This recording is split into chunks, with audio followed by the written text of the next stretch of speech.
এননটেক্স গ্রুপের আরও ১১৫ কোটি টাকা ঋণের নামে টাকা আত্মসাতের প্রমাণ পেয়ে মামলা করেছে দুর্নীতি দমন কমিশন দুদক। একই দিন ৯ কোটি টাকার জ্ঞাত আয় বহির্ভূত সম্পদ পেয়ে সাবেক শিল্পমন্ত্রী নুরুল মজিদ মাহমুদ হুমায়ুন দম্পতির বিরুদ্ধেও মামলা করেছে সংস্থাটি।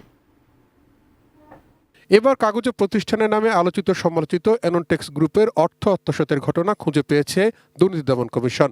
এই গ্রুপের মোট ২২টি প্রতিষ্ঠানের ঋণের নামে অর্থ লোপাটের অনুসন্ধানে উঠে এসেছে সুপ্রভ মিলঞ্চ নামের একটি ভুয়া প্রতিষ্ঠানের নামে ১১৫ কোটি টাকা ঋণ নিয়েছিল প্রতিষ্ঠানটি।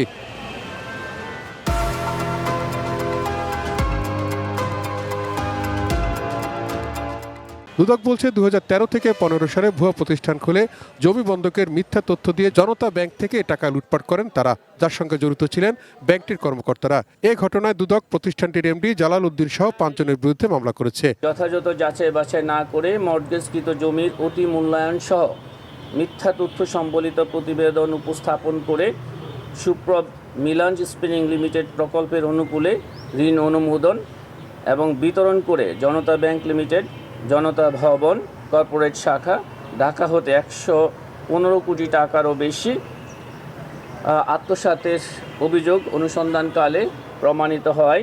এদিকে সাবেক শিল্পমন্ত্রী নুরুল মজিদ মাহমুদ হুমায়ুন দম্পতির জ্ঞাতায় বহির্ভূত ৯ কোটি টাকার সম্পদ পেয়েছে দুদক, তাদের বিরুদ্ধেও মামলা হয়েছে। নিজ নামে ও প্রতিষ্ঠানের নামে পরিচালিত ১৩টি ব্যাংক হিসাবে ১০২ কোটি টাকারও বেশি অস্বাভাবিক এবং সন্দেহজনক লেনদেন করার অপরাধ অনুসন্ধানকালে প্রমাণিত হয়েছে। আর অবৈধ সম্পদের অভিযোগ অনুসন্ধানে বিজিএমইএর সাবেক সভাপতি কুতুবুদ্দিন এবং তার স্ত্রী সন্তানের তথ্য চেয়ে ৬৩ ব্যাংকে চিঠি দেওয়া হয়েছে দুদকের পক্ষ থেকে। তাহিদ সৌরভ, এটিএন নিউজ, ঢাকা।